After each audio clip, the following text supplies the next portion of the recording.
Hello viewers, welcome to முக்குக்குமனம் நாக்கு Krishi channel. இன்றைக்கி நம்ம கொண்டக்கடலையை வச்சு வெள்ளை கொண்டக்கடலை எடுத்துருக்கேங்க. அது வந்துட்டு நமக்கு சாமிக்கு பிரசாதமாக செய்யலாம். எப்படி செய்கிறது பார்க்கலாமா? வாங்க கிச்சனுக்கு. முதல்ல இது மாதிரி கொண்டக்கடலை எடுத்துக்கிட்டேங்க. இதை நல்லா ஊற வச்சுட்டேன். ஒரு 8 ஹவர் ஊற வச்சுருக்கேன். ஊற வச்சுட்டு ஒரு 4-5 வாட்டி வாஷ் பண்ணிக்கிட்டேங்க. இப்போ இதை அந்த தண்ணியோட குக்கரில் கொட்டிக்கலாம். கொஞ்சம் உப்பு போட்டுக்கலாங்க, அந்த கடலைக்கு ஏற்ற மாதிரி.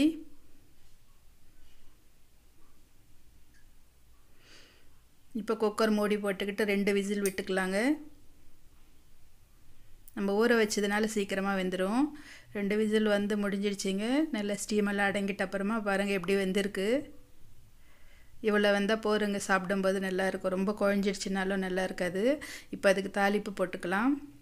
ஸ்டவ் ஆன் பண்ணிக்கிட்டு கடாயை வச்சுக்கிட்டு கடாயில் எண்ணெய் விட்டுருக்கேங்க. வேணும்னா நெய் கூட போட்டுக்கலாம். இப்போ தாளிப்பு தினுசுகள்லாம் போட்டிருக்கேங்க. சீரகம், கடலைப்பருப்பு, உளுத்தம்பருப்பு, கடுகு. இது நல்லா பொரிஞ்சு வரணும். இப்போ பச்சை மிளகாய் போட்டுக்கலாம். கேரட் துருவி வச்சுருக்கேங்க, கேரட்டும் போட்டுக்கலாம். ரொம்ப நல்லாயிருக்கும் இது சாப்பிடும்போது. இது நல்லா ஃப்ரை பண்ணிக்கலாம்.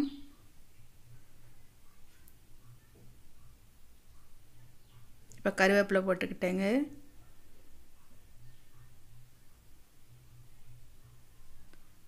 இப்போ தேங்காய் துருவி வச்சுருக்கேன், அது கொஞ்சம் இப்போ போட்டுக்கலாம். கொஞ்சம் எடுத்து வச்சுருக்கேன்.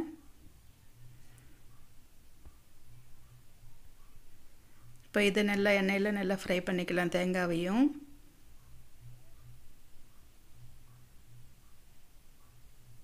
இப்போ நம்ம வேக வச்சுருக்கிற கடலையை வந்துட்டு தண்ணி இல்லாமல் போட்டுக்கலாம். கொண்ட கடலையை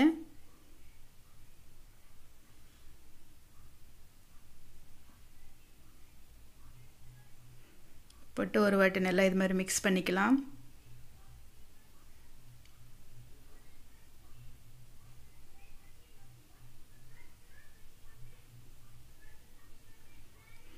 இப்போ வந்துட்டு மீதம் வச்சுருந்த தேங்காய் இப்போ போட்டுக்கலாங்க. அது ஃப்ரை ஆகுனா ஒரு டேஸ்ட்டாக இருக்குங்க. எண்ணெயில் ஃப்ரை ஆச்சுன்னா இப்போ மேலே போட்டுக்கிட்டால் இது கொஞ்சம் இனிப்பாக ரொம்ப நல்லாயிருக்கும்.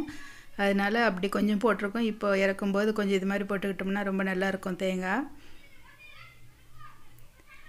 இப்போ ஃப்ரெஷ்ஷாக வெட்டி வச்சுருக்கிற கொத்தமல்லி தூவிக்கலாம். நல்லா சின்னதாக இது சின்ன சின்னதாக வெட்டிக்கணுங்க, கட் பண்ணிக்கணும். நல்லா எல்லாத்தையும் சேர்த்து ஒரு வாட்டி மிக்ஸ் பண்ணிக்கலாம்.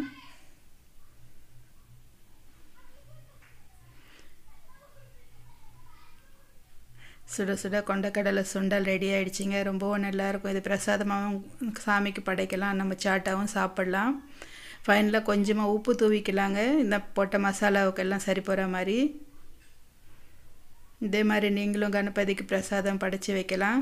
நல்லா இது கோயிலில் எங்கேயாவது கொடுக்கும்போது கூட நம்ம இது மாதிரி செஞ்சு கொடுக்கலாம். ரொம்ப விரும்பி சாப்பிடுவாங்க.